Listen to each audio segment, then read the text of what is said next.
नमस्कार। देश और दुनिया की तमाम फटाफट खबरों में आपका स्वागत है। खबरों के लिए आपसे निवेदन कि यदि आपने हमारे चैनल को सब्सक्राइब नहीं किया तो कृपया करके आपके अपने चैनल को सब्सक्राइब करना ना भूलें। आप सब्सक्राइब करते हैं तो हमें हिम्मत होती है सही और उन खबरों को दिखाने की जो आपसे छुपाई जा रही है। जी हाँ, आपसे खबर वो छुपाई जा रही है जो आपके काम की है या जो आपसे जुड़ी हुई है। क्या आपने कहीं बेरोजगारी की कोई खबर देखी? उससे ज़्यादा खबर आपने राजा और सोनम की खबर देखी। राजा और सोनम की खबर देखने पर क्या आपकी बेरोजगारी दूर होगी या किसी और प्रोपेगेंडा या एजेंडा के तहत चलाई गई खबरों से क्या आपके घर की महंगी होती शिक्षा कम होगी? यदि ऐसे आपको सवालों का जवाब राजा और सोनम की कहानियों में मिलता है या उसकी खबर से आपको देखने पर आपकी ये समस्या दूर हो सकती है तो आप अवश्य देखें। वरना मीडिया में उन खबरों को देखने के बजाय उन चैनलों को आप बढ़ावा दें जिनमें आपसे जुड़ी हुई कोई खबर हो या वो खबर हो जो आपसे छुपाई जा रही है। तो क्या है आज की बड़ी खबर? बिहार में बुधवार यानी आज महागठबंधन ने चुनाव आयोग के वोटर वेरिफिकेशन के विरोध में बंद का आह्वान किया है।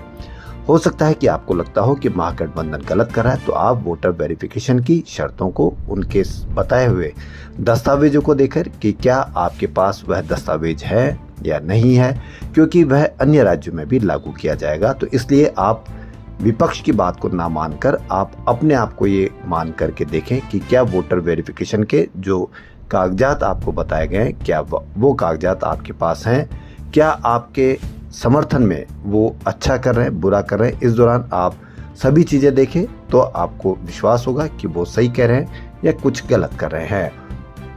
तो बिहार में महागठबंधन ने चुनाव आयोग के वोटर वेरिफिकेशन के विरोध में बंद का आह्वान किया। इस दौरान 7 शहरों में ट्रेनें रोकी गई और 12 नेशनल हाईवे जाम किए गए।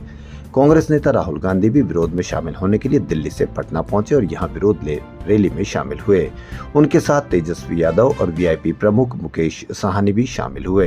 राहुल गांधी ने कहा कि चुनाव आयोग, मैं आपको साफ बोल रहा हूं, मैं बिहार और हिंदुस्तान की जनता को स्पष्ट कह रहा हूं कि महाराष्ट्र का चुनाव चोरी किया गया था, वैसे ही बिहार को चुनाव चोरी करने की कोशिश की जा रही है। उन्हें पता है कि हमने महाराष्ट्र मॉडल समझ लिया है, इसलिए वह बिहार मॉडल लाए हैं।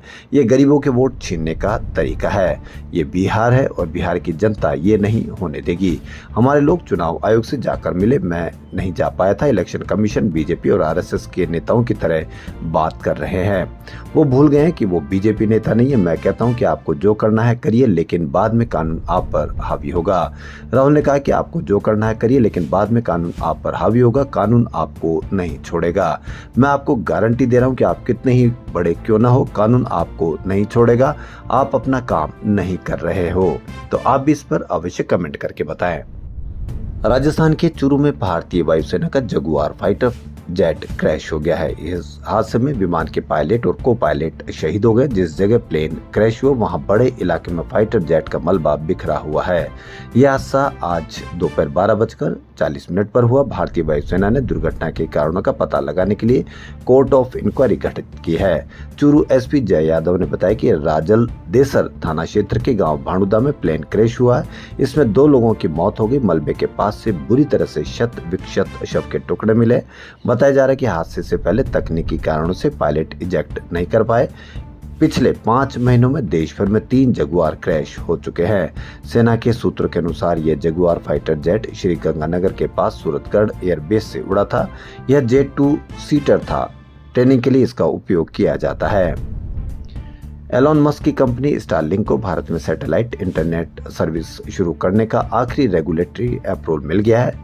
न्यूज एजेंसी राइटर्स ने सूत्रों के हवाले से ये जानकारी दी है।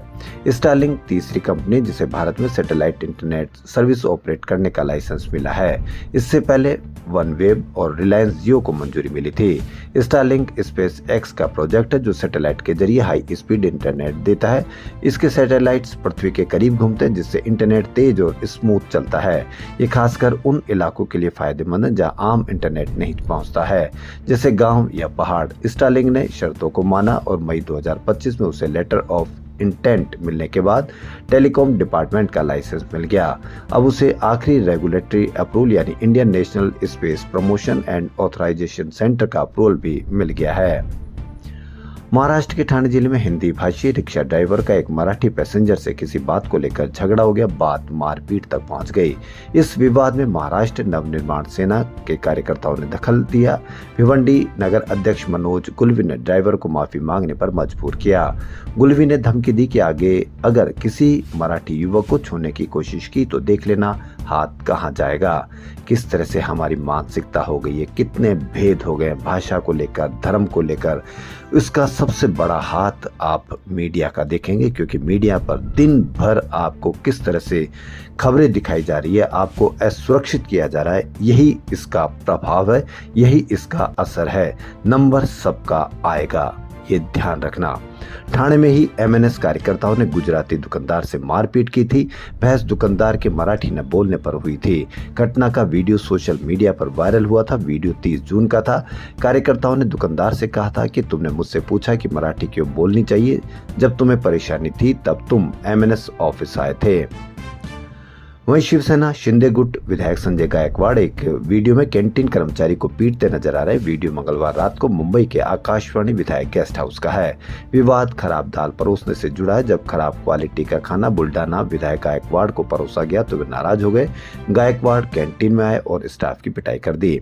इस पर सीएम फडणवीस ने सदन में कहा कि इस तरह का आचरण सही संदेश नहीं देता है। ऐसा व्यवहार अस्वीकार्य है और किसी के लिए भी सम्मानजनक नहीं है।